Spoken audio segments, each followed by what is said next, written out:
মিষ্টি বন নামে এক সুন্দর সবুজ বনে থাকত খুকু নামের এক খরগোশ। খুকু খুব দ্রুত দৌড়াতে পারত।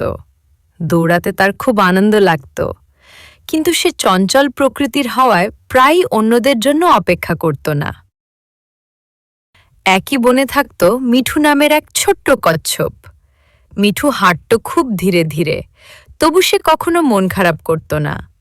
হাঁটতে হাঁটতে সে চারপাশের ফুল, পাখি আর প্রজাপতি দেখত। একদিন খুকু হেসে বলল, মিঠু, তুমি এত ধীরে হাঁটো কেন? মিঠু শান্ত গলায় বলল, ধীরে হাঁটলে আমি পড়ে যাই না, আর সবকিছু সুন্দর করে দেখতে পাই। খুকু একটু ভেবে দেখল।